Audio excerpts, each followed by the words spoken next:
Okay.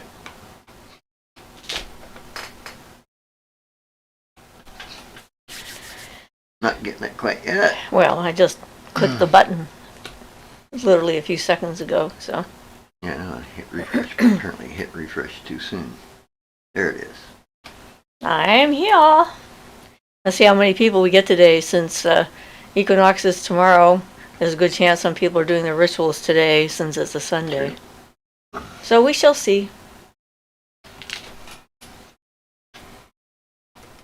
Hey everybody, when you show up, welcome. We could end up with a small group of people today because of the holiday.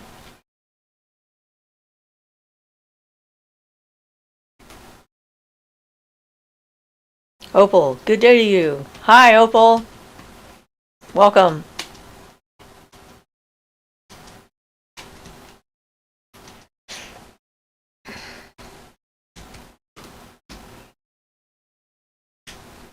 What would we like to talk about? A couple more people have shown up. Alexis says good afternoon. Good afternoon, Alexis. Guys have plans for today? Seeing as tomorrow is the equinox. Another person or two have shown up. Ruth says hi all. Hi Ruth. Thank you for joining us today.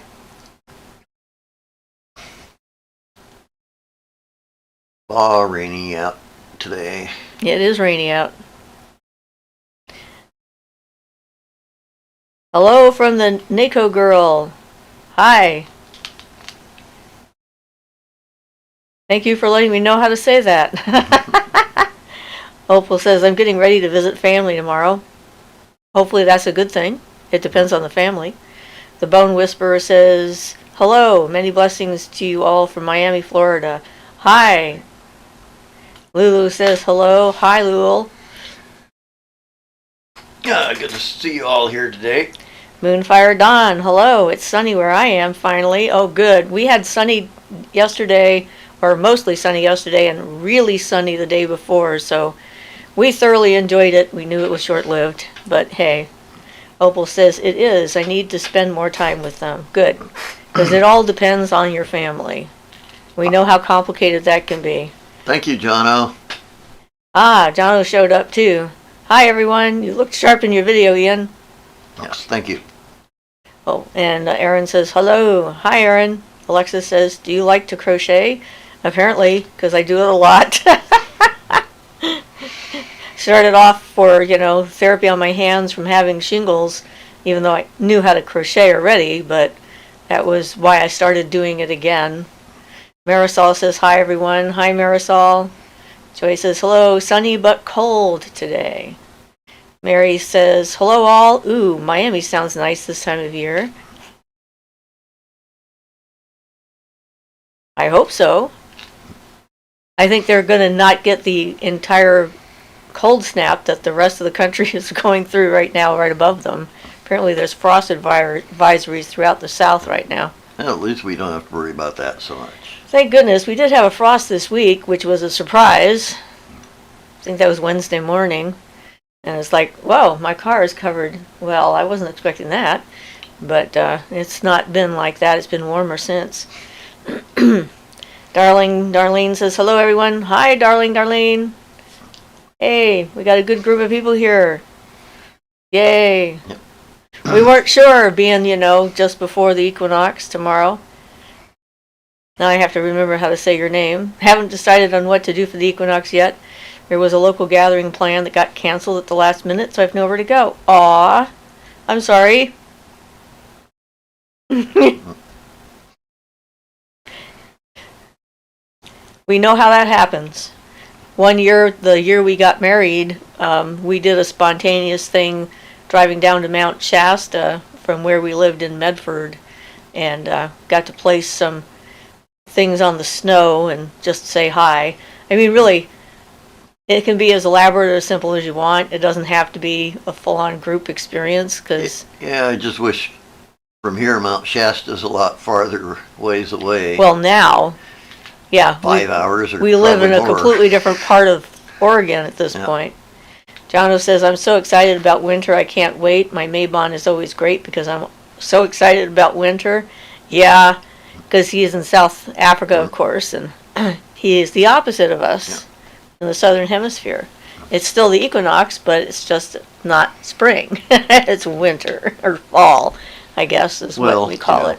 I figure all our seasons arrive late, and they extend late. I mean, our spring doesn't get started till after regular spring is over, and everything like lags behind like a couple of months. Well, I'm not sure why they named it that in the first place, because you're right. I mean, the spring equinox is just, astronomically speaking, equinox makes sense, because equal dark, equal light. But from a weather point of view, not sense at all, depending on where you live. And we're later because the minute anybody else hits spring, it starts bringing the cold air from the coast and raising it up and taking it inland, and then we get all the fog and overcast from that. Well, yeah. So our summer doesn't start until after everybody else's summer's over. Like September. And then it gets nice and sunny, yeah. Yep. Mary says, Happy Maybon, Jono. We concur. Happy Maybon. Jono says, thank you, Mary. So, yeah. It's every year is a little bit different. And we've done full-on rituals. We've done spontaneous little things. We've done just, hey, that's the day it is kind of thing. Well, you know, we, and especially you, used to do a lot around our local area for stuff, but people were so unwilling to participate in unappreciative. Right. Anyway, well, by their actions, they seemed unappreciative. Yeah. They liked going to it, but they didn't want to help with the preparation the planning or any of that other stuff. So Mary says, I've been preparing my garden, tilling it, and adding compost for the spring. Yeah, it's a good time to do that for sure, if it's not too wet out still. Where we are, it's still too wet. And Mary asks, what is winter like where you live, Jono? Iwi says, hi, magical internet buddies. Hi, Iwi, how you doing? Angela says, hello, everyone, blessings. Hi, Angela. Yes, yay, more people have shown up. We always like more people. Yep. So we had some excitement this week. Aaron Jones says the snow is melting here. Cool. We had Ian's half-sister show up in the middle of the night chasing a deer down the road. The deer was running for its life. It apparently was quite terrified of her, which energetically I don't blame her, the deer. Yeah. And it flew by so fast it was a blur on our camera.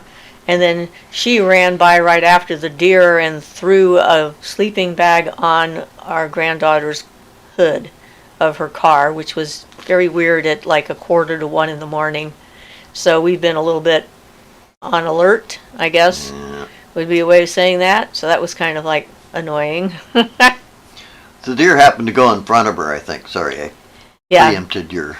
Yeah, why was she chasing a deer? I don't know if she was actively chasing the deer so much. I don't know if she even knew it was there. As it saw her running and was afraid and started running really fast. But it was kind of interesting because she had an encounter with a deer that was amazing and magical and wonderful, and her interpretation of it was completely different. She was asleep outdoors by the lakes, and she woke up to a deer touching her nose while she slept. And what she felt from that was that it was telling her that her children were dead. And that was one of the times that we tried taking her to the hospital, because she came and started banging on our door. And I was sad for many reasons, and one was that she had had this amazing encounter with a life form that could have been perceived as just wonderful, magical, accepting. I mean, there's so many different ways that could have been perceived, and not the negative tone that she got from it. So that seems to be part of her condition, though. Part of her psychosis. So, Jono says, Mary, no mosquitoes. That's the biggest thing. Coldest it will get is 5 Celsius, and it warms up during the day. No chance of rain and perfectly blue skies. I love it with all my heart. Sounds lovely. That sounds like my kind of winter. Yep. Awesome. I'm so glad for you. Yay. But yeah, It's like it sort of brings to mind the whole thing. It's like the experience isn't necessarily the thing that matters, but the interpretation that the human gives the experience makes all the difference. Because, like, if that happened to me, I'd be like, wow, that's just fantastic and marvelous and wonderful. Well, and that's a good lesson, too, because a lot of people do a lot of negative self-talk. Yep. And then, they get believing that, and it gets to starting a mindset. So you should always stop your negative self-talk and let that kind of mindset just fade out, I mean, you can realize something that you did wrong, and that's okay, but don't keep going over it and over it and over it in your head, Yep. Accept it once, you did it wrong, okay, and then dismiss it. So Sundrop says, hi everyone. Hi Sundrop, thank you for coming back. I have a video coming out this week for you on hiding in plain sight. Joy says, Jono, I'm in Michigan and never have been excited about winter. I can relate to that. I'm not fond of the cold. I just don't go well with it. Angela says, hello, Sundrop. It's cold here in Ohio today, Sundrop says. Yeah, it's cold in most of the country over there. Here it's not too cold on the coast, so that's nice. But, boy, my son and his wife moved up here at just the right time because he was between Santa Cruz and Watsonville in California. Although he thinks that the house that they were in is probably safe, still the whole area is underwater and losing roads and all this other stuff. So I'm like, yay, he's here. I don't have to worry about him. Angela says, Iwi says, interpretation is everything. Oh, Mary says, I could do winters in South Africa. Happy for you. Yes, decreased bugs is a positive of winter everywhere, I suppose. That and enjoying the dark while it's happening and cozy. And then Angela says, winter can't decide if it's staying or going. It's warm outside, the wind is freezing. I've literally seen it snow while being warm enough to melt what's on the ground while the wind is freezing. It's a crazy time. And Sundrop says, hi, Angela. Jono says, I'm a white dude in Africa. We are not comparing apples with apples. Okay. Sandcat says, ooh, hooray, I made it. Hi, Siofra and Ian. Hi, hello. Sandcat. Welcome. Welcome to our live event. And anything anybody wants to talk about is okay with us as long as it relates to your path and your magical persuasions or whatever. And I'm going to go get some headache pills. Okay. Ian is going to go get something for his headache. He put on our tie rod on our car a couple of days ago and made his arms sore. So Angela says, hugs to everyone who came in today. I manifest everyone extra positive energy and cookies. Lots of cookies today. Yay! Yay! I'm going to have to go buy some cookies then. Or I could make some cookies, actually. I have cookie making stuff. I could make cookies. I have all that in my cupboard. Maybe I'll do that or make some tasty bread. I have cranberries. I could make cranberry bread or blueberries for blueberry bread. And yeah, the possibilities are endless. Alrighty then. I guess I might have something to do after we're done. Sue Walker says, much love and light from Tasmania. Well, hi, Sue. That's quite the far afield place to come from. Thank you very much for being here. Violet says, hi, you guys. I just want to pop in and say hi, but I cannot stay today. I love you guys. See you next week, most likely. Well, thank you for stopping by, Violet. Mary says, thanks, Angela. Back to you 3 times. Angela says, or both. Both berry bread. Yeah. And Angela says, blessings, Violet. Iwi says, make some for everyone. Yeah, I wish it worked that way, but it doesn't. Sundrop says, I've been looking into kitchen magic. Seems more discreet. Yes, but I did one for you and a few other people that have asked me questions along the same lines. I thought it was a good inspiration for a video, so thank you for that. So, Nako Girl says, thank you, Angela. Wonderful day to you as well. Angela says, how's the weather where you are, Sue? Marisol says, hi from Colombia. Hi, Marisol. We're getting people from all the continents. Wow. We have Tasmania, South Africa, and Colombia, which is in South America. Well, cool. Yeah, that's pretty awesome. Sue Walker says, sunny but cold. Thank you for holding space. Sundrop says, I love blueberry breads and muffins. Yeah, we don't have any muffin papers right now, so I'll probably make the bread because I'd have to go buy muffin paper. Joey D says, do you know about totem animals? I recently learned that the red-tailed hawk is probably mine, as is a horse. Do you know anything about that topic? We know something about it from ourselves. My totem animal is a deer, and Ian's is a coyote. And I also have bear. You have some others. Yeah. But you haven't decided on them. And there's a difference between a totem animal and a spirit animal. A totem animal says something about your innate nature. It's who you are. It's sort of like a core part of you. And the deer certainly fits me. I've always had people associate me with the deer since I was little and say things, strangers say things to me about it. And I'm like, okay, that's weird, but all right. I discovered that I can't eat deer meat. I was at a dinner once up in northern British Columbia, and someone had hunted and killed their own deer, and everyone there had venison, and I just threw up and just knew that I couldn't consume it because it was my totem. I don't know if that's true for everyone or not, but it does give you an idea of some aspects of your personality. Well, I certainly don't plan on trying to eat any coyotes, so I'm happy. Yeah. I don't think I would eat bear Doesn't either. sound all that appetizing, but yeah.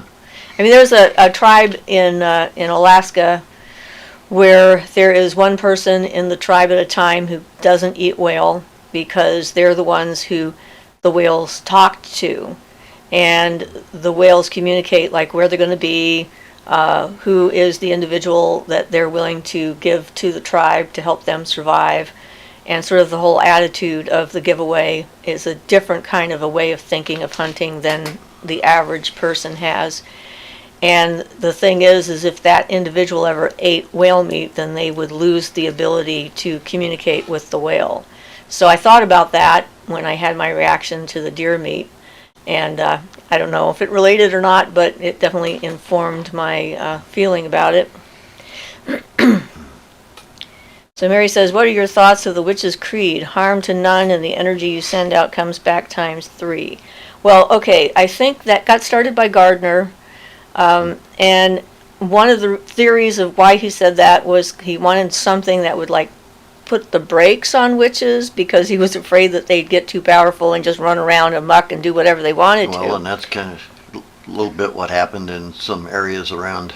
Yeah, and the thing is that it is when I first came across the idea, the way I read it, I thought that if it was times 3 for everybody, then for witches it was times 9. So I was extra cautious.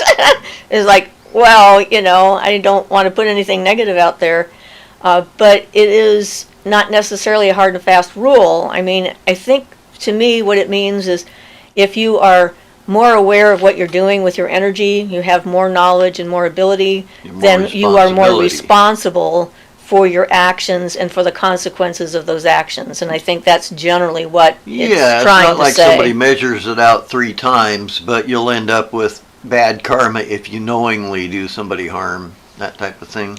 Well, the consequences, natural consequences of actions exist whether people believe in it as karma or not. Yeah. And that's the thing that I find interesting about the whole subject. I agree. It's like moving a lever. Something moves. I mean. Right. So those are my thoughts about that. Angela says, you can also make virtual altars in games, name game characters after deities, or theme them after them. This is true. I do that in a lot of the gameplay I do. Sue Walker says, autumn here, very fresh. I think that means here. Angela says, sounds amazing, Sue. Jono says, oh, I forgot. I know you don't like it, but I did weather magic 2 weeks ago. We've had terrible floods which wrecked my folks' house in December, so we're nervous. There was heavy rain, and I stopped it. I'm not against weather magic. Yeah. I'm just cautious when I use it and try to think about the bigger picture. Like, if the rain is being sent to somewhere else, like, how's that going to affect them? That kind of thing. Yeah, I never thought there was anything. I didn't mean to portray that we were. No, I'm just cautious about doing those kinds of Yeah. larger workings and affecting a bigger area. I don't have a problem with affecting my house. Well, I'm kind of cautious about doing most any working. Yeah. Think about it if it usually has something, but Angela says, wow, that is so cool. Probably about the what whale. John knows. No, I don't know if it's about that or the No. whale thing. Mary says, I saw 3 deer today on my driveway. I always get a lift when I see deer. We saw 2 yesterday when we were on our way back. Sundrop says, oh wow, Jono, interesting. Angela says, to me, it's always meant to be mindful of what you're doing and be careful. Think before you light that candle, write that petition, think it through and make sure. Absolutely. Yeah, pretty much. If you do that, then you're 99% of the time stay out of trouble. Well, and that's the same thing as you do what you will, harming none. You know, it's impossible to not harm something that exists in reality because that's the way life is. It's like things give and take. Some things live, some things die. The way Crowley put it, just because he killed 10,000 fleas at the foot of this glacier that he was on, which he was, of course, I assume, exaggerating, doesn't mean that he's going to get killed by a flea 10,000 times. Right. It's not that literal. Right.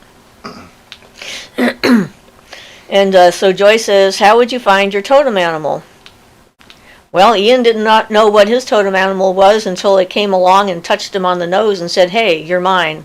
So Yeah, basically, Coyote came to me and said he was my totem animal. yeah. And And then I realized he was right once he said it, that it fit me perfectly. right. When you know it, it just seems obvious, and then you don't have any questions about it. So some people try different ways. I mean, with me, like everybody's saying that I looked like a deer or had doe eyes or what have you, was certainly a clue. And then sometimes through like mental journeys, that kind of processing, you come across your animal, or an animal will come and kind of Make itself known, like make itself known to you. the bat diving me. when I was Right. in the You reservoir. can choose to work with an animal, whether it's your totem or not, and that's how I acquired the bear, because I was, living by myself with my 2 young children, and I felt I needed to learn how to be a better parent and how to be a better mother, and so I sort of sought out the mother bear energy and bonded with it, and then bear became a part of me. So it's not a hard and fast kind of a thing when it comes to that, and it's probably individual for people, like everything else. So Jacqueline says, hi, Siofra and Ian. Ian already said hi, Jacqueline. Hi, Jacqueline. Sundrop says that Siofra, did you practice anything else before magic? Not sure exactly what that means, because I always knew I was a witch since I was little. I mean, I was raised in a Christian household, or sort of a Christian household. My mother took us to church every Sunday, went to Sunday school. We were Methodist. I have to try and think about what we were, which is, in my opinion, a good sign. I can't remember. So I don't think so. Not really.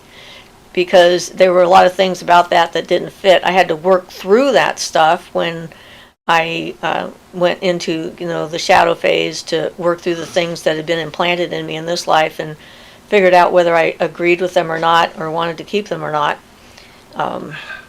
So yeah, I guess not really. Mary says, I like your thoughts on the Witch's Creed. I like it. I was wondering your thoughts.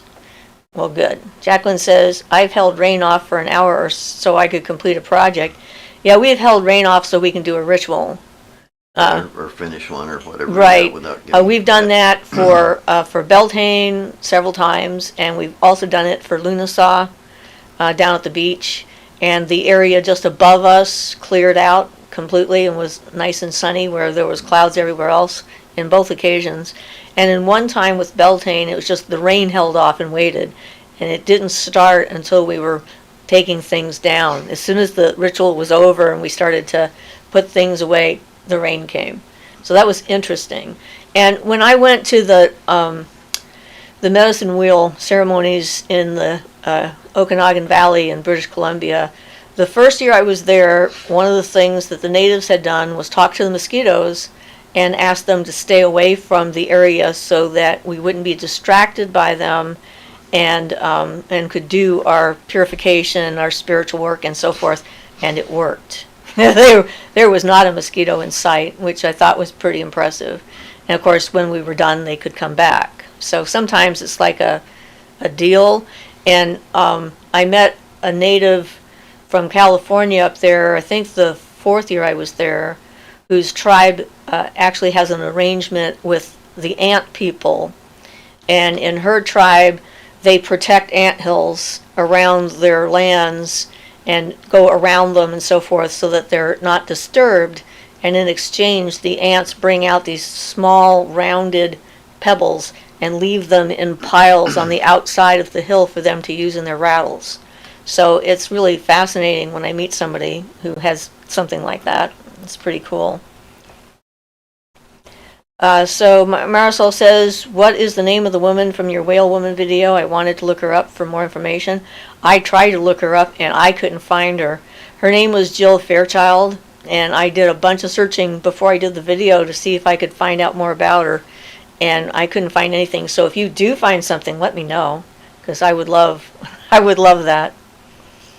She was working with the guy from Seven Arrows. He was one of her teachers, the medicine man. Yeah, I don't know how to And pronounce I that. never can say his name correctly, so I try not to say his name. That guy. So I don't know if that's a clue. And when I met her, she was working with them.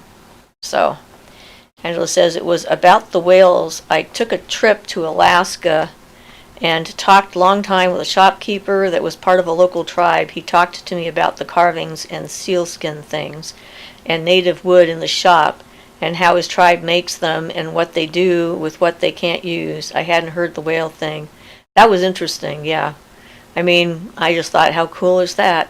Who knows for sure if it's completely accurate, because even with the internet, you don't know for sure if what you're getting is accurate. This was like a person who told me this. And I can't necessarily verify it, but I like the idea, so I share it. Jana says, hey, Jacqueline. Jacqueline says, you can journey, meditate, and ask your animal to reveal itself. Yeah, I should probably mention that typical shamanic way to do something like that requires a little practice, but it requires you to be able to leave your body, and then usually you go into the underworld through a cave or a spring or a well or something like that, and you visualize that happening and go into the underworld, and then you could go look for your spirit animal and ask it to reveal itself, and that would be a more shamanic way of doing it. Sajiboon says, hi guys, you look very nice today, Siofra, with all your gems. This is a pearl necklace that I made, freshwater pearls of different colors. And then this is a piece of Seraphina or Seraphinite. I'm not entirely sure if it's one or both. Mary says, how cool to have a deal with the ants. I thought so. Marisol says, ooh, thank you. Thank you, will do. Julia says, smiles as she takes a seat finally. Hi, Julia, welcome. Angela says, he also told me the word Eskimo is an insult. He told me it loses something in translation. But in his tribe, the closest he could explain it was saying someone had meat for brains.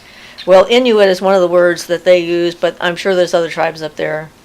And, yeah, well, who knows what the white man got wrong? I know it got a lot of the Native American stuff totally wrong. So. Well, just about everything we encounter we get wrong. We got belly dancing wrong. It's supposed to be belly, not belly. And we said, oh, look, there's a belly. And that sounds kind of like belly, so we're going to call that belly dancing because they're dancing and they have a belly. It's like, yeah, we're so brilliant. Unfortunately. I apologize for white people everywhere. Mary says, I wish the crow was my spirit animal. I love them. I love the story someone told here a few weeks ago about the crow bringing a flaming twig from the sun to warm the earth. Yeah, crows are cool. Oh, apparently Ian's sister doesn't like the crows either. A few days before my granddaughter heard what we assume was her yelling curse words at the crows and telling them to stop their cawing because I must have just fed them. So that was kind of interesting. Marisol says, can your totem come to you in your dreams? Absolutely. Yeah. Definitely. I mean, especially if you're doing dream work and you're trying to get dreams, if you're working with your dream self that way for spiritual information and inspiration and so forth, you can trigger a dream about it by talking about it during the day for several days ahead. You can put signs up on your bedroom wall where you sleep saying, who's my totem, and try to do things to sort of seed your subconscious and bringing the information up to the surface. So that can work pretty well. Angela says, humanity is strange at times. Rainbow Crow is the story. The crows probably cursed back sassy little things. Yeah, they might have. I think the crow may be one of mine because I had a very close encounter once. Sundrop says, hey, do you use Florida water for cleansing in your practice? I have a recipe for it. I haven't made it. I've made Forthies vinegar, and I've used that fairly often. But someone was just talking about Florida water, or I was dealing with a woman who was having a crisis, and I was suggesting that maybe Florida water would work for her, and looked up the recipe and gave it to her. But it's not hard to make yourself. You don't have to buy it in the store. Jono says, I find crows intimidating. They seem too crafty to me. Luna loves them. I love them too. Yeah, I like pretty much all the birds mostly. Angela says, a giant one landed within touch reach on a tree. I was walking across a bridge and the tree was growing up from the creek. The crow landed on the tree. I could have touched him. He was so close. He sat. So, yeah. My crows are getting... Some of them are getting pretty brave. Yeah, are getting braver. They're actually landing on the fence now at my, head height. So when I'm still in the yard, so I'm encouraged by that. And we talk quite a bit. And apparently I've always had something with crows, because I think I talked about that last week, where I was just standing outside waiting for someone to give me a ride, and there was a little tree there, and all these crows landed on the tree, and the guy was like, how do you do that? I'm like, do what? I'm like not doing anything, I'm just standing here. Mary says, I'm so sorry that your relative is struggling with a mental illness. I hope she can get some help. Yeah, I hope she's willing to at some point. We hope so too, and we hope it's not too late, because hers is drug-induced psychosis. So at a certain point, there's enough brain damage, there may not be any way back. So we've tried everything magically. We have nothing left to try. Tried to do everything we could to help her. So Angela continues, he sat so still and made eye contact, but softly, not aggressively. I stood for a long time and then said, I have to go now. He watched me walk off on my way home. He flew over me carrying a large mouse. Well, good for him. Luna says, hi, Siofra and Ian. How are you guys? We're not doing too bad. We've talked about Ian's sister showing up again, so things have been a little bit on edge. And I had another stupid scammer on my Facebook page, which is quite annoying. I posted about it today because this is when it happened, but she tried to string me along and make it feel like she was a friend by sending me little messages and gifts and stuff over a period of a couple of months, I think. And then she finally decided today was the day. And have you heard about? And she mentions this program, and I'm like, I really hope you're not a scammer. She says, oh no, this is real, I'm not a scammer. And then she tells me all about the scam. And I'm like, nope, that's a scam, and that was the end of that. But it's amazing to me how ruthless people are trying to take advantage of others like that. It's just, I don't know, she probably thought I was going to let my boundaries down because we were friends now, but we never talked about anything. I didn't know her at all. I'm glad I have good boundaries. Angela says, I'd never seen one that big, the crow. Maybe it was a raven. Mary says, Rainbow Crow. Thank you, Angela. Prayer poems. Love that so much. Marisol says, Siofra, how is your bunny? Is that a pet or a wild one? It's my granddaughter's pet, and Nibbler is getting along pretty well with the cat that we're now fostering, whose name is Bugsy. And we discovered we had a mouse because Bugsy found and caught and killed the mouse and left it on the kitchen floor. So we did not know we had a mouse until then. And they're getting along okay. They both sit on my lap at the same time. Although the bunny doesn't like to go by the cat's rear end.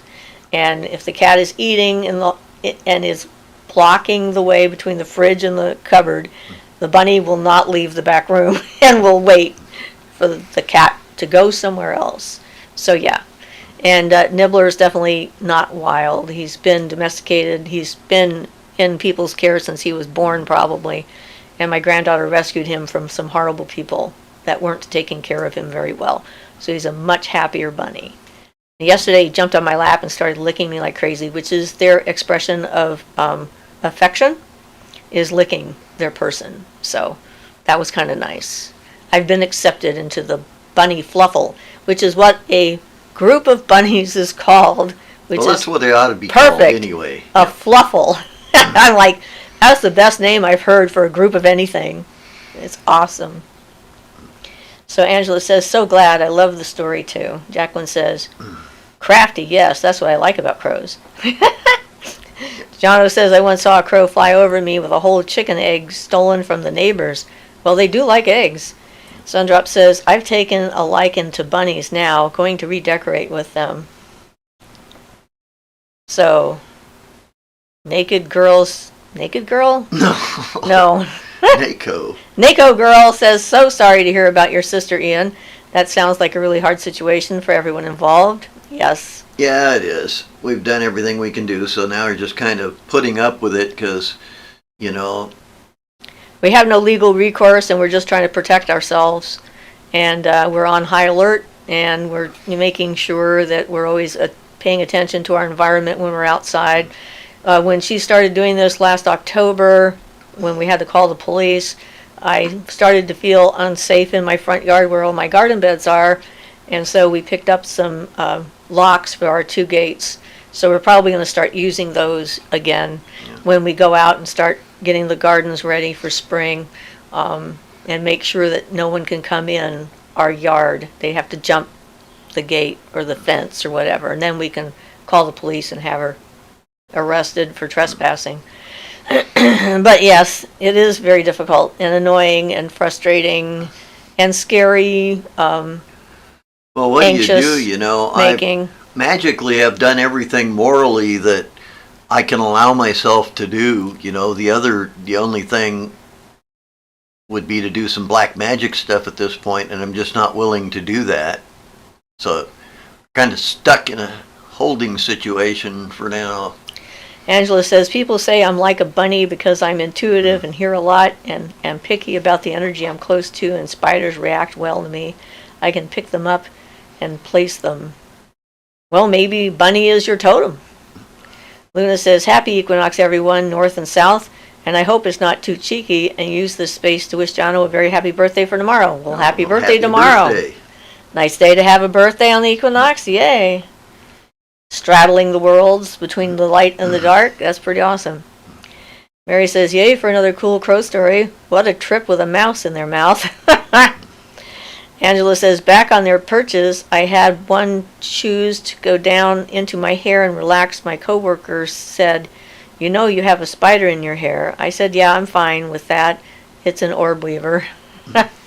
I'm glad you're fine with that. I'm not fine with that. Yeah. And Angela said, she said, I'm social distancing from you until that thing is on your head. Theoretically, I'm okay with this, just in practice. Well, lizard brain says no. It's like the reptilian part of my brain goes like, nope, not doing that. So Mary says, laugh out loud, Siofra, did you say you have the mouse and rabbit sit on your lap together? That's adorable. No, cat. The cat, not the mouse. But I'm sure the rabbit would be fine with a mouse because, they don't mind. Angela says, I walked around with it for about 30 minutes and then put it back in the same tree. Alexa says, how can I practice seeing energy? Well, I've done a couple of videos on the subject of seeing your aura and stuff like that you can watch. But there's a couple of things. You can do a basic thing with your hands and try and feel the energy first before you get to see it. So you can like bounce your palms together and start to feel the build up of the energy between the two parts of your energy field. It'll start to feel a little bit bouncy and thick, kind of like repelling magnets almost, because it's a weak thing, but you can teach yourself to sense it. And then if you want to see the energy, you want to have dim lighting, like candlelight or twilight kind of lighting, so that your eyes aren't so focused sharp on objects that are around you, and then gaze at your hand and try to look past your hand. You're not trying to look at your hand, so you don't want to be focused on seeing your palm and your fingers and the wrinkles and things like you have on there.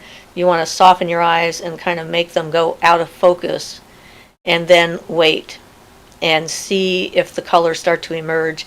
Usually there's sort of a dark purpley kind of color at first, and now I can see some pretty vivid colors like bright green and teal, and blue and darker and a brighter purple.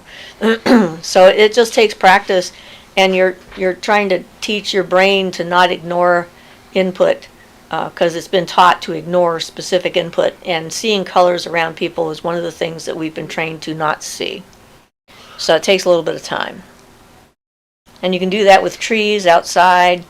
You can look at the skyline and look at the edge of the trees, especially at twilight or dawn, and just sort of try and focus on that. You can look over water and try the same technique of unfocusing your eyes and letting energy start to appear.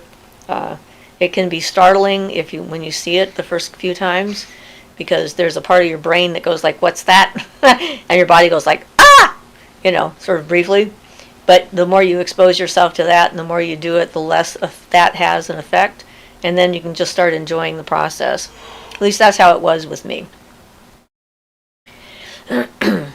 Angela says maybe put a barrier of hot foot powder to geared towards keeping intruders out. We have all things to keep intruders out. We tried a bunch of things. She didn't come onto our property. She stayed out of the yard in the street. Yeah.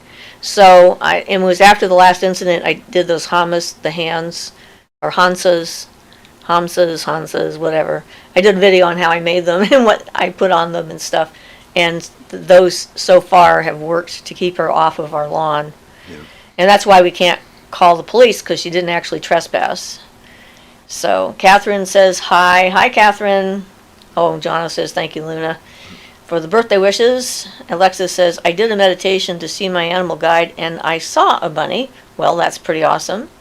Marisol says, trees have an aura? Oh, you betcha. Trees definitely have an aura. Everything alive, and even things you don't think are alive, have an aura, like crystals and stones and things like that.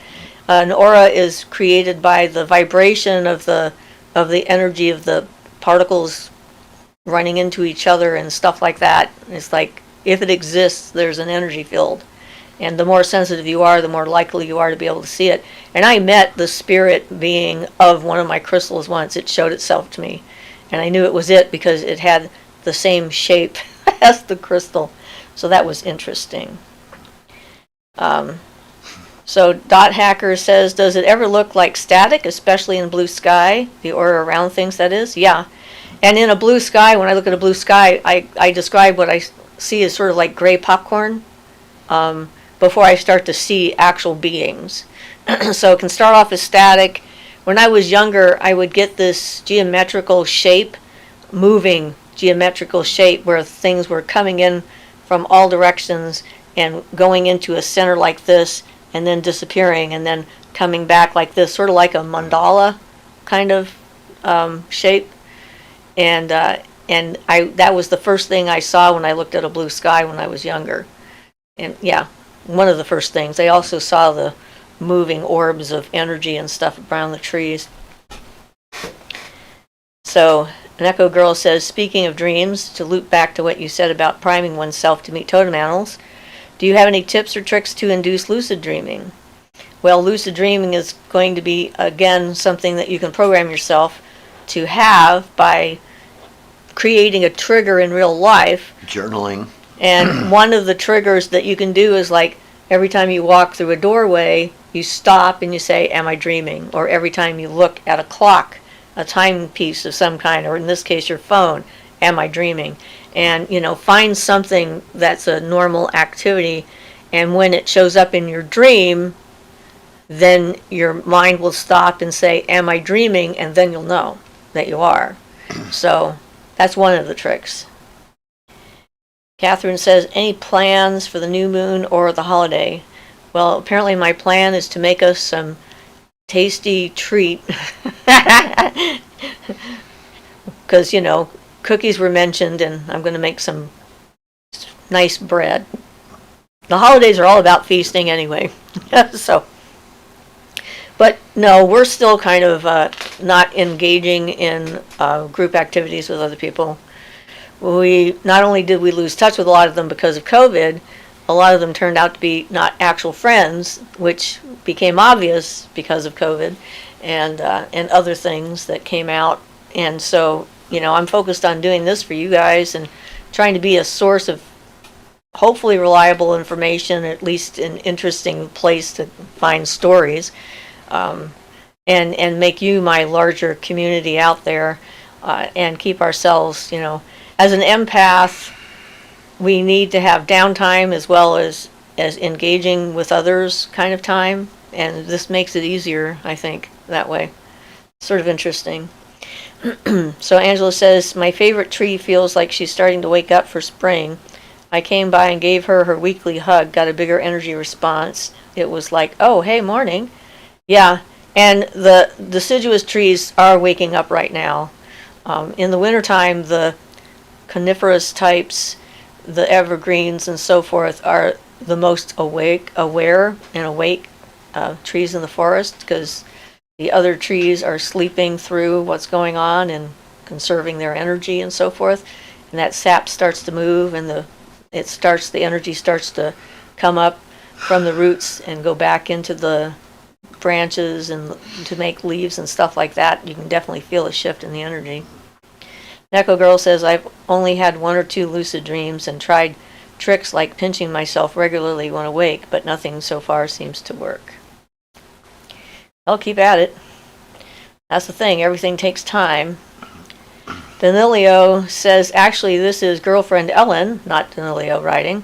A couple of times when I have passed some deer in our neighborhood, they gave kind of not looked directly at me, but sort of looked at a point a few feet. So maybe seeing something behind you? Right behind me, yeah. How would you interpret that? That's the lower part of the rest of the message. How would you interpret that? Could be anything, I guess. I'm thinking it might be a spirit being that's following you. Or, something like that, because animals see those things so much easier than we do. Or your aura. I don't know.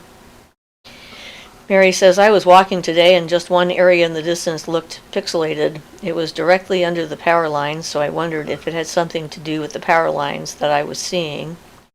Or something else. I don't know. But I wouldn't be surprised. I used to not be able to go, whenever I went under one of the large power lines, it would hurt my head. And I started covering the top of my head and trying to shield my energy when we were driving under those big, huge power lines. So, there's definitely an electrical field, in which case there's going to be a magnetic field with it. So, and we are electric magnetic beings, and yeah. So very well could be what you were seeing. Static. Moving particles. I don't know. Marisol says, ooh, I've seen the gray popcorn in the sky. Yep, it's kind of interesting. A lot of people have. Danilio says, right behind me. Oh, I did that because I skipped over. Dot Hacker says, yes, are like bright white sparkles throughout the sky. If I focused on one spot, I saw like tunnels of orb colors. Thank you for answering that. You're welcome. Yeah, I get lots of the bright sparkles moving around pretty fast, usually not far. They're always moving just a short distance, and then there's a bunch of them, like watching molecules interact together or something. Or like tiny little fireflies. Something. But yeah. Angela says, yes, I manifest everyone cookies, many cookies. Yay. Sundrop says, what are your thoughts on covens? There's some good things and some bad things about covens. I did a video called Coven or Solitary. Or Solitary or Coven, I'm not If sure. everybody in a coven cooperates, it can be very powerful. I love group work. When you're in a group, it's like the energy that you can generate is more than the parts. Like if you have 3 people, you have more like 9 times the energy than you would if you had 1 person. So it really amplifies the potential, but it also amplifies weaknesses in people. So if you're with a group of people that are just learning and everyone's around the same level, you can expect to have some problems in the group as people start getting to the stage where they're projecting everything onto other people, and if you're lucky, they're going to learn that that's what they're doing and start focusing on their own stuff. I guess the bottom line answer to that would be it depends entirely upon the coven. It depends on the group. Yep. And, it's probably better for a group of people, of inexperienced people, to try and do it together than Well, it's a good way to mix. learn stuff. Right. If you have a mix of people that know more and know less, well, I guess that has its own issues. It can be beneficial for the people that need to learn if they're willing, but really uncomfortable for the people who know more because it's very frustrating as you can't get anything done. So, yeah, it really does depend. I mean, I like the idea of a coven, and I've been in several of them. I've been in all women's groups. I've been in mixed groups. I've run groups. And, getting everybody on the same page at the same time, it's tremendously amazing. We got some incredible results in the last group we had, up until the point when we were given the challenge. And I knew we were going to be tested as individuals if we were going to stay a group, and only 2 people left standing. Me and Ian. Everyone else went and exploded out in different directions, so yeah. And I'm like, I'm 73, I'm not going to start that again. Yeah. I've done my time. So Philomena says, Dear Siofra, I am very interested in the Gaulish goddess Epona, since I am an equestrian and horse lover. I did a lot of research on the internet, but I didn't find a lot. She's not very popular. I've seen images of her, and you're right, it's hard to find good information about a lot of the goddesses out there. I would just keep on searching, because that's all you can do. It's not like I have an inside line to all goddesses, which would be nice, but boy, my head would be so big. Well, you don't talk to them all at the same time. Well, one yeah. At a time, Well, I was kind of surprised that when I was trying to help this woman in San Bernardino, that Argus popped up, and I hadn't seen Argus for a long time, and I didn't know he was willing to assist me with finding things out, so I'm still thinking about that. But yeah, Medusa Fire says, funny, the dream thing was mentioned today. I just heard about this thing called Mall World. It's like a similar place multiple people go when they dream, or like a dream that seems so real. You can create astral realities that people can meet at. That's probably one of them. I don't know if I'd want to go to a mall, though. Angela says, I did a small working with one of my matrons recently. My dog sat and stared very intently, but not at me. It was a bit funny. Yeah, they do see things that we don't see. That's for sure. Sandcat says, when going to sleep the other night, a vision of a fae popped in to let me know he was there. I wasn't asleep. He was made of wood and sticks. I don't want to say he was ugly, but some might think that. Well, that's the thing. Yeah, these beings, you can't really judge them by human human standards. Because their standard of beauty. And they look like what they are. I mean, they're pure form. And so that's really awesome. Try not to judge, for sure. Yep. They appreciate that. Dot Hacker says, from a far more experienced shaman as yourself, what do you think about the shamanistic practices being used to understand abstract fields of psychology? I use more alchemic approaches. I'm not sure what that is exactly, so I guess I don't have anything to say on it. I know that magic is a part of the totality of human psychology when it comes to healing and reclaiming our power and that kind of thing. And I certainly have experienced the power of that, being able to survive having your ego completely destroyed, which is a shamanic thing that happened to me. And I use the term loosely because apparently it's only supposed to be for the Russians in the north, shamanism. But as a general term, the idea of working with the unseen worlds and walking between the worlds, which is my definition of shamanism, in order to succeed at that, to be able to leave this world and enter another reality and come back with information, you have to go through that process where you're completely destroyed. And I did, and I was, and I managed to put myself back together. And I think that magic and ritual is one of the ways to help with the recovery from that. Absolutely. And the recovery from trauma that happens in a life that you happen to be in, so that you can get beyond the trauma and not let it be the reason for existing. So I don't know if that helps, if that's what they're talking about. I suppose the idea is cool, but I have to see some actual results and see how it gets integrated in that. But it sounds interesting anyway. So Mary says, would you consider this forum a type of coven? Also, what would you consider yourself to us? Teacher, mentor, elder? Probably all three. That's a good question, though. But as far as teacher, I never thought of that. Yeah, mentor and elder, because I'm definitely an elder in the pagan community, not just because I'm old, but because I've acquired my knowledge to such an extent that I can't be easily distracted and thrown off of my path, which means when we talk about being well-defined, because that is definitely something, and I've seen a lot of different types of magic and growth and so forth because of my broader life experience. And a teacher is someone who can share that information with others in a way that other people can maybe understand, and I've always been a teacher. I've always been sharing what I know and what I experience with people and trying to make it not hard to get to, it's like not rarefied up in the clouds somewhere, like better than everybody else, but hey, this is what happened and everyone can get there their own way. And I guess a mentor is kind of like that, sort of like a teacher, but more one-on-one.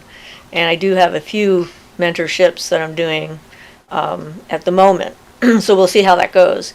The thing is when you're actually doing that work with someone, it's not necessarily comfortable for the other person, because generally speaking, there's something they need to learn and something they need to face that they don't want to. And so a lot of times people sort of drop away because they're not ready to face that kind of stuff. So I guess that sort of answers that question. And I don't know if this is really a coven, although we're spending time together and we're sharing energy and we've done some interesting work together. I don't know. There are some online covens out there that like get together regularly and do things online at the same time together. So it's certainly a possibility. Yeah, to call it that, I'd feel like it needed to be more formally structured along Well, right. certain lines. And this is more of an informal, Which I like. informational thing kind of stuff. So not really quite a coven, but... All right, so Marisol says, Philomena, try looking in books. A friend recently gave me this recommendation since sometimes that info is not uploaded about That's true. Sometimes it can Epona. be hard to find things. Yeah. I've got a bunch of different books on goddesses and stuff, and I can look through some of the ones I have that are older. Maybe there's some information in there about her. My recommendation is to try some different search engines too, something that doesn't rely just on Google. Like DuckDuckGo. Yeah, DuckDuckGo gets results from Google, so it's not separate. But I know there's a British one or something called Mojique, and it has results totally different from Google. Find that information. I guess Google is not in Britain. I don't know. Well, you can, whatever the deal is. You can write the name down so they know how to spell it. Oh, it's like Mojeek or something. I can actually look at it here. Okay. Sandcat says, I'm not sure what to do next. I feed birds in my garden. I don't cut down trees of any sort.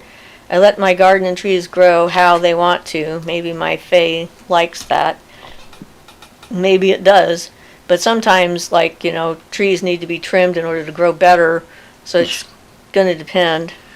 I see your problem, though. I just went to Mojeek, which is Mojeek, but when I search Epona, there's one thing that comes up from Wikipedia that says Celtic goddess of horses, but the rest are like Epona author solutions. People have named their businesses out of... Epona financial solutions, Epona therapy services. Yeah. So, Neko Girl says, someone on my social media today proclaimed that chemistry is appropriated witchcraft. Well, I think that witchcraft goes beyond just straight chemistry. Yeah. It's sort of like another level of chemistry. So, no, I don't think so. Chemistry is science and physics and, physicality, and witchcraft is like the more subtle parts of that not everyone can manipulate or experience. Yeah, I don't know. I like the reference poetically, though. Yeah, sounds kind of cool. Dot Hacker says, wow, or whoa. Thank you. That answer is an amazing one. Thank you for sharing that. And speaking of ego, you're welcome. Shay says, Siofra is our high priestess. Thank you, Shay. But we know each other for a long time. Philomena says, at Marisol, thank you, Marisol. I'll keep on searching on books. Doc Hacker says, the journey you talked about and the experiences you had up till now sounds like my journey through psychology. First time tuning in to the stream and enjoying both your all's talking a lot. Well, I'm glad, and thank you for participating and being here, because questions are the things that motivate and move the information through, because it's sort of like that is the stream that, the energy of a question making me think about something and forcing me to access certain parts of my experience brings forth the information. That's the best way to learn things, too, is to have people ask you questions, and then if you don't know it, then you have to look it up and research and find out things, and so. Yeah, I actually did a whole video on that experience, and I called it shamanic dismemberment. Or something like that. Because that's pretty much what it is. Mary says, people have asked me how I am learning about the witchy stuff I do, and I have mentioned you and wondered what to call you. So it's okay for me to call you my teacher and elder? Absolutely. I don't have a problem with that. Yeah. Dot Hacker says, Epona is the name of the horse from Legend of Zelda also. Yeah, I wonder where they got that idea.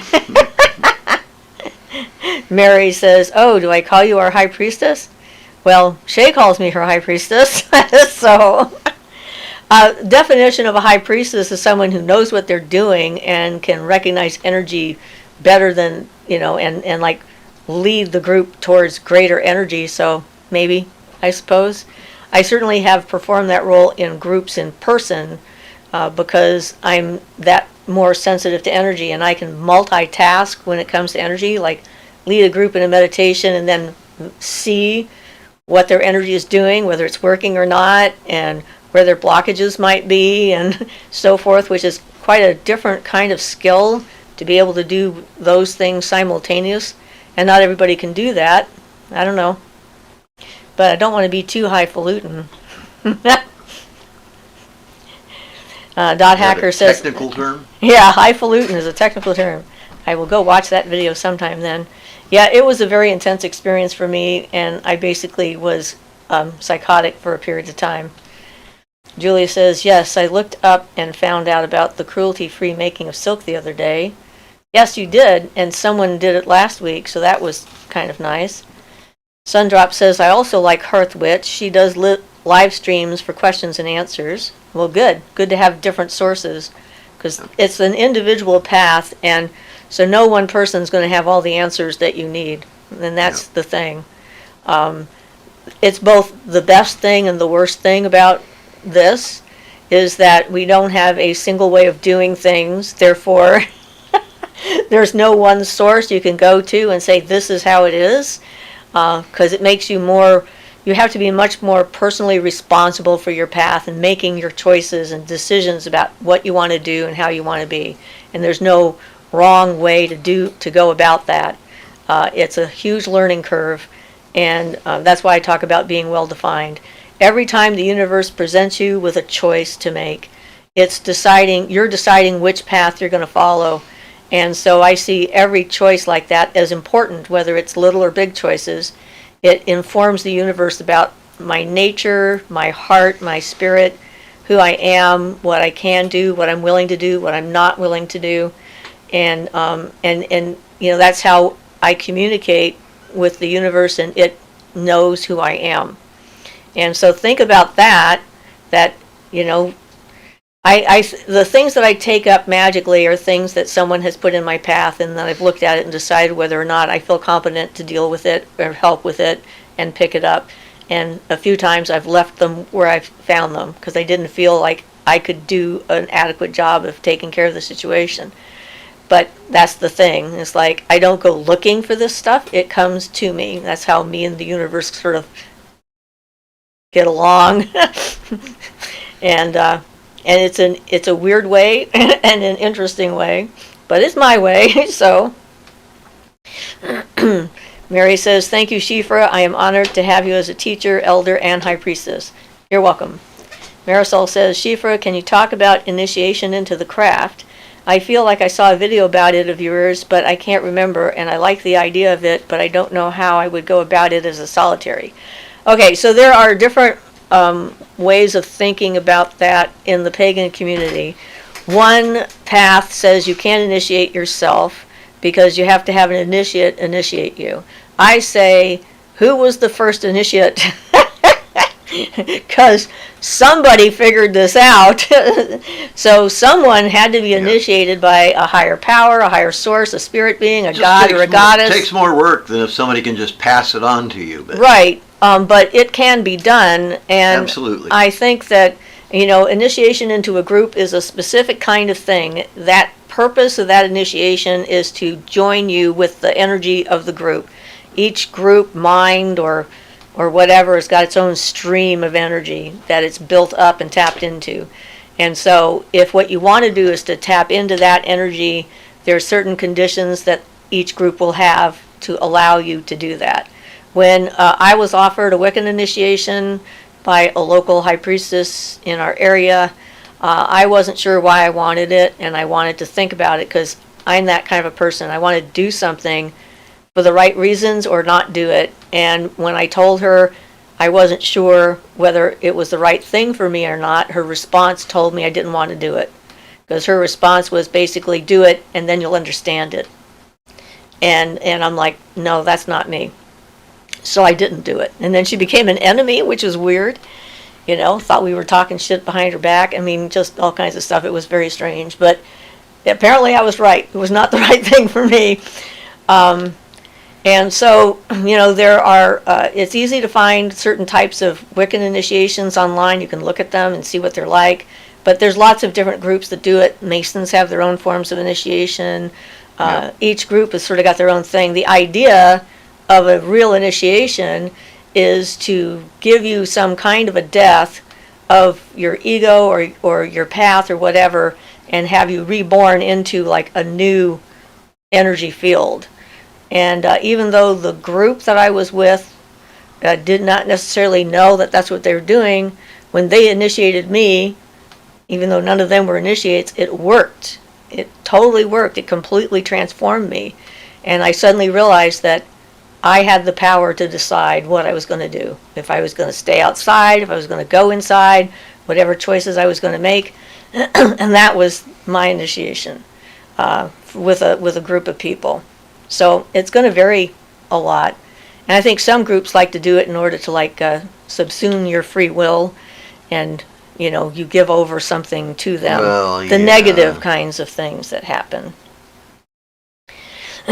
So Dot says, "I fully believe I have found a new teacher. I know for sure there are many lessons meant for me to gain from you." Well, thank you. I try to be as ethical as I can. And Sundrop says, "I agree." Eve says, "Merry meet." Hi, Eve. Marisol says, "Laugh out loud." Eve says, "I always found that before even considering any of that, I needed to initiate myself." Yeah, and I was at a play. It was an Egyptian play in Santa Cruz, where the people that were putting it on, it was about ISIS and so forth. And in the play, they suddenly initiated everyone in the auditorium to the goddess Isis. I was very upset about that, not for myself because I already was connected to ISIS, but for the fact that no one had a choice, and I wondered how unethical that was, and how damaging that could be to someone who wasn't ready to be connected to that kind of a powerful goddess energy and what it would do to their lives. And I was really angry with these people for doing it. And whether they thought it was just part of the play and they thought it was kind of fun and entertaining that they were doing this and it didn't really mean anything, it still sort of sidestepped the whole free will kind of thing. Right, and you know what? I just, because it sort of relates, but I thought I'd mention the early OTO when it started out. Not exactly when it started out, but after it'd been a while, it was just about gone. And Skinner wrote some stuff about them, thinking that they were an organization that was completely deceased. There was only just a very few people in existence. And one of the things that apparently kind of saved the order was Grady McMurtry just went into bars and would do a bar, just close the bar, do an initiation on everybody in the bar, hoping to get some people that stuck. And from what I understand, the phrase I heard was that they were popping like popcorn because they weren't ready for initiations and things. And so it sounds like there was lots of bad results from that, and it's far from the practice nowadays. But at one time when the OTO was going to die, that was done, the mass initiations, and they just don't go well for 90% of the people. Yeah. So, there was that. So Eve says, I always found that before even considering any of that, I needed to initiate myself because the personal commitment needs to happen first before you're ready for another level. And that's true. And, that kind of initiation to me, just like that, a dedication to a god or a goddess or a path. And I did a lot of that, full moon and, kind of stuff, baths in the moonlight, going outside, dancing in the woods, connecting with the energy, making it a part of me. And certainly that is, I guess, a form of initiation. It just is a different kind. Initiation really just means a start. So, you get yourself started and cranking, you're initiating yourself. That's right. You're initiating a process. So, Nico Girl says, interesting thoughts about the purpose of initiation as a sort of spiritual death and rebirth. Funnily enough, one of the cards I drew today was the Hangman. That's great. Marisol says, okay, but I guess my question is, to practice, I don't necessarily need to be initiated? By practicing, you're initiating yourself. So the answer is no. The process of practicing and getting to know yourself and doing the personal work that's required will initiate you into new levels, is what Ian is saying. Giving over something to a group doesn't sound so fun. Yeah, it doesn't. It really depends on the group. Yeah, there are downsides to groups. Yeah. I'm no longer with the OTO not for any big reasons, but just because I gradually grew to feel it had nothing to do with my actual true will. So Sundrop says, have you seen the movie The Craft about 14 witches? I thought it was good. Well, I hated it, but the reason I hated it was because they used real stuff in it. Wrong. They used stuff improperly. Yeah, they used some of the actual real things that witches do, and then they made it fantastical and not genuine. But what I was upset about was, up until then, movies about witches were all about the devil and Satan worship and all this other stuff, which was pretty easy to dismiss when you were talking to somebody. And you're saying, that's not what witches do, that's not what we are, that's not how we roll, that's not what it's about. And then The Craft mixed the genuine stuff in there with the elements and so forth, and then mashed it together. So I didn't like that part of it. The other thing, though, that I thought it exceeded the notion that you are one element only, which is not true. I mean, that's where one of the core ideas of I am fire, I am water, I am earth, I am air. And you don't really want to specialize in one element. You get very good at it, but you get unbalanced in all the others. Yeah. You need to balance. If you work with air, you need to work an equal amount with earth. And that really encouraged the whole notion that, you are your birth element or you're just one element or another. And in groups for years, I kept saying, what element am I? And I'm like, if you're not all five, you don't live, you're not alive, because you have to have all of them. And the idea is to be balanced within them. And that's the goal, to work with the ones that you're not comfortable with because that's your blockages, and to get control of the ones that you are comfortable with so that they're not overshadowing everything else. Right. So, yeah. So Eve says, Marisol, no, you don't need to be initiated by anyone other than yourself to practice. Mary says, I committed myself to the craft on Samhain 2017 following the ritual in the Real Witch's Handbook by Kate West, and it was very powerful for me. I felt incredible energy, and I have felt the change. That's awesome. And that's the thing, if you're ready for it, it happens, even if the circumstances might That's not true. be ideal. The outer initiation, if it's done right, will trigger the inner initiation, but if you don't have the inner initiation, you're not really initiated. And since you can do that yourself. Yeah. Opal says one can get ordained as a priest for the Church of the Latter-day Dude for free. You can legally marry people depending on your area's laws with this. Well, I can legally marry people, and I have. But I didn't go with that group. I went with another group. And in Oregon, you can. All you have to do is have like 3 people or whatever that are following you or something like that to be declared a church. Doesn't care what kind of a church it is. So Eve says, you will know when you are ready to make a personal oath, when you're confident in your moral compass. Yeah. And it's a good idea not to do it until you feel ready, I think. We had a friend of ours that wanted to do something like that, and Ian, I read the ritual he wrote. It was a very simple thing, very direct, like here's a line in the sand. You step over this line, you're committing yourself to facing the truth, to accepting the truth kind of thing about reality, etc. And he totally freaked out. And he's still freaking out. He's still having some problems with that very basic thing. He had an instant hot flash. He started tearing off all his clothes in the middle of cold area in the middle of the night, and like just total panic. So well, we probably shouldn't have done it in such a power area as like the Lava Beds National Monument, which is a powerful Native American power place. But yeah, it was unfortunate because didn't expect it to be that effective. But you have to watch out for people. If they're not in tune with the energy you're using, it can go, it can have way more serious results than.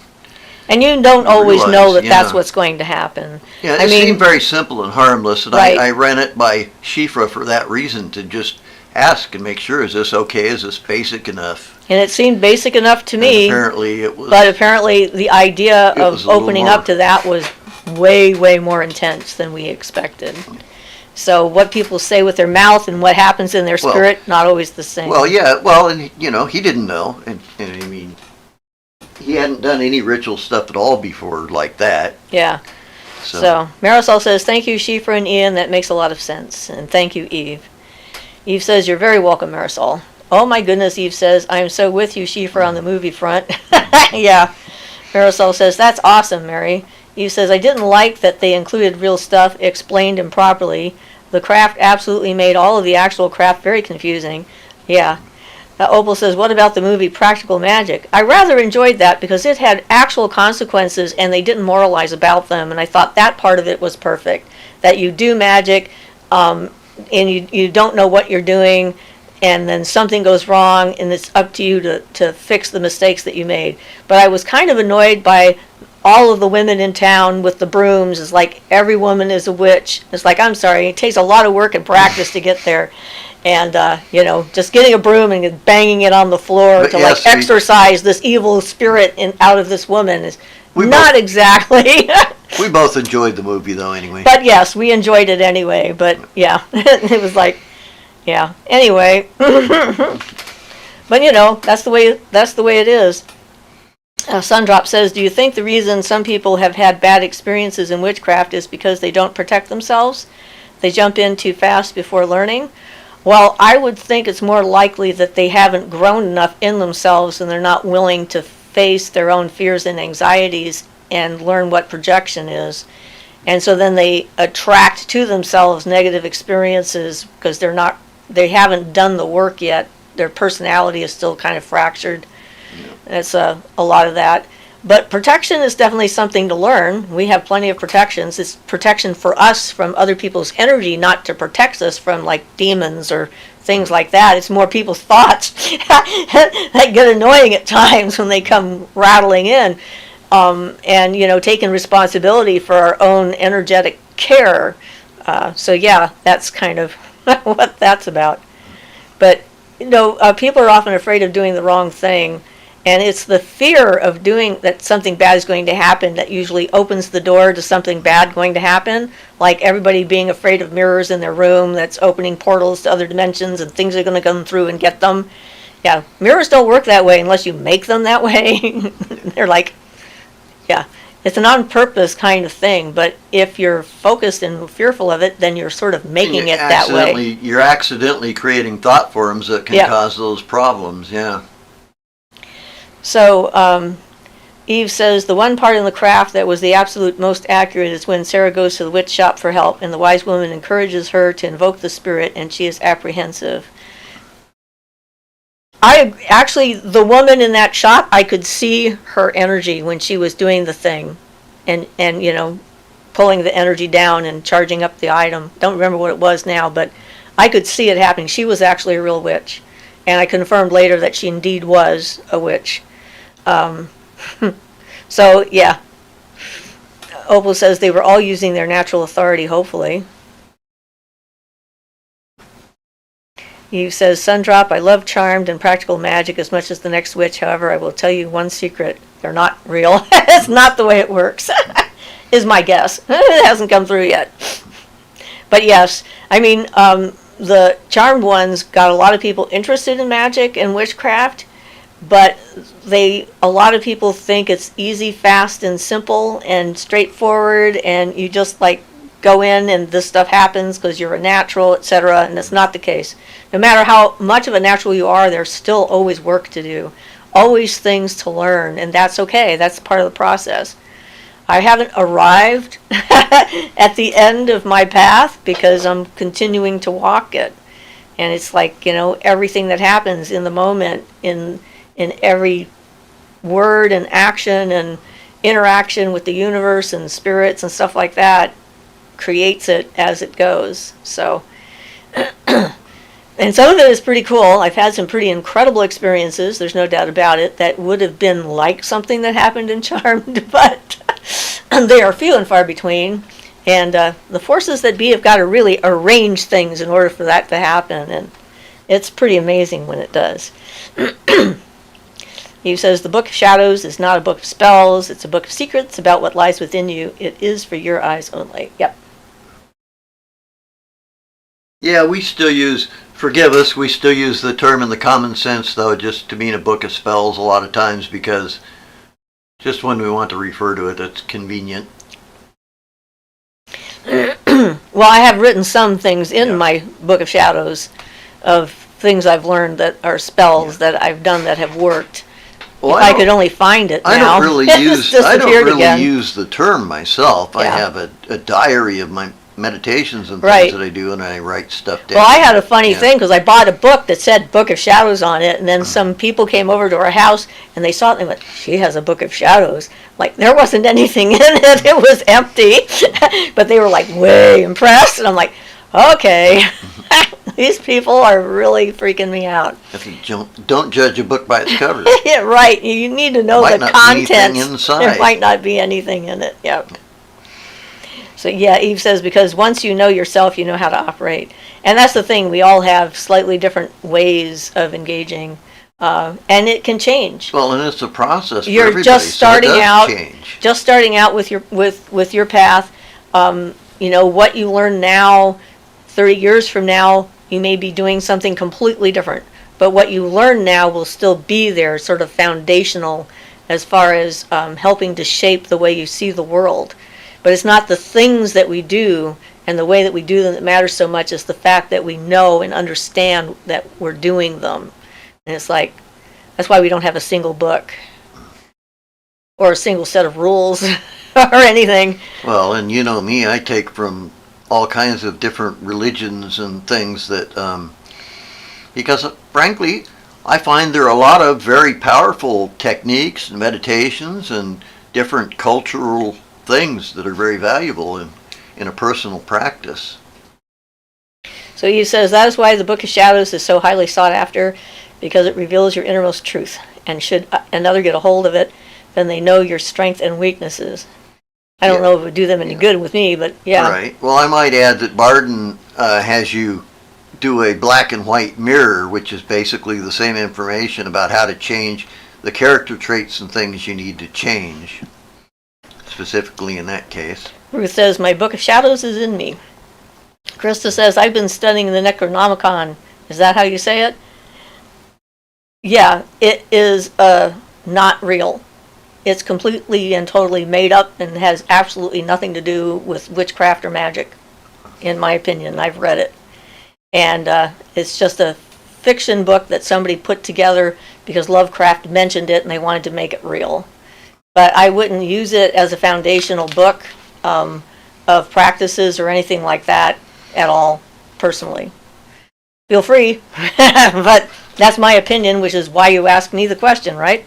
Yeah, I agree with that. It makes interesting to read once, but that's about it for my opinion. Yeah. So Eve says, and then they could possibly find loopholes to thwart your progress. Krista says, the Cthulhu mysteries intrigue me. Well, you know, Lovecraft was an interesting author, no doubt about it, but I don't think any of it's actually based in history or mythology. Not that anybody's been able to find out. Yeah. There've been some real research on that stuff, and it seems like, yeah. Eve says, let's face it, not everyone has pure intention. This is true. We've met a few who have not. Krista says, oh, gotcha. I'm thrilled you've read it. Yes. Yes, thank you for saying they were interesting. I agree. Eve says, that is a part of keeping silent. That's true. Well, you know, 4% of the population are sociopaths, so, you know, 1 in 25 people you meet in any walk of life, in any path, in any age group, and in any religion is going to be a sociopath. So it's good to be aware of the possibilities and to keep that in mind. Krista says, I thought it was cool they talked to each other in their minds. Well, yeah, telepathy is real. That part is real as far as that goes. And I got a lot of good ideas from science fiction because there wasn't anything for me that I could find that I could read about my abilities and figure out how I could get a grip on them. And so there were a lot of science fiction authors who were writing about psychic abilities and powers, and it gave me all kinds of notions about how to get a handle on my own abilities so I didn't just go completely crazy. Yeah, you have to be careful, though. I kept, because you can be shocked, I kept focusing on making a connection with our kitty cat, Jasmine, at the time. And I was very fond of the kitty, and, you know, little cuddle muffin. But when I actually got through her to her consciousness, her image of herself, it was so alien and non-human, it was like a big slap in the face. It was a big shock, seeing that from the animal point of view. And she was like this eating tube with claws, and, you know, food goes in one end, comes out the other end, and claws, and, you know, the whole An animal expert hunter killing thing, machine. you know. Nothing like the image. Of course, she was a sweet cat. Yes, sweet kitty. Yep. Yeah, sweet, deadly kitty. So it shocked me, and then it was not so much the shock of that part exactly, but the shock of feeling actual contact with a consciousness that is not human and is alive in that sense. I've made contact with trees and rocks before, but this was the first time with a cat directly like that. So Krista says, I have psychosis or such things, but not a sociopath. I've met people like that, though. Yeah. Nico Girl says, I just want to say thank you, Siofra and Ian, for holding this space for our community and giving your time and energy. It's very much appreciated. May everyone's spring be blessed. Thank you. Oh, thank you. Mary says, in my I'm in my happy space with my tea, listening to you all with my black cat Jet on my lap. That's wonderful. Joey says, you guys are awesome. Thank you so much for all the insights and information, Chief Rinian. It's almost that time, so blessed be. It is true. You guys are paying attention to what time it is. Krista says, my boyfriend James would like to say hi. Hold on. If you don't mind, he is here. I'm the real Psylocke from X-Men, he said. Yeah. Oh, good. Cool. Oh, cool. All right. So I guess it is time for us to wrap this particular live show up. So thank you, everybody, for participating in this. And if you need to get a hold of me or anything like that, SchieffersMagicAlcove@gmail.com or my Facebook page. And as I've stated several times now, if you friend me on Facebook, send me a messenger message and tell me who you are, so I know if I want to get friends on Facebook with you, kind of thing. So, all right. Opal says, have a great rest of your day. Darling Darlene says, blessed be to all. Yep. Thank you, guys. It's been awesome. Yes, it has. Yep. It's been a great thing. My Facebook page is called Siofra Bradigan. Just my name. It's all you need. So Julia says, wonderful time, dear friends. Blessings to all, and thank you, Siofra Indians. Hugs. Marisol says, thanks to you so much, Siofra Indian, as well, as always. And so there you go. Now you've got my Facebook page, too. And we'll talk to you guys next week. We have a video I already did that's coming out in a couple of days. And we're probably going to do a live show with our members only. I'm thinking Tuesday. We've been trying to figure out a good time for that. So I'll put a message on the messaging boards, and if you have the time, we'd love to chat with you some more. All right. Blessed be, everybody.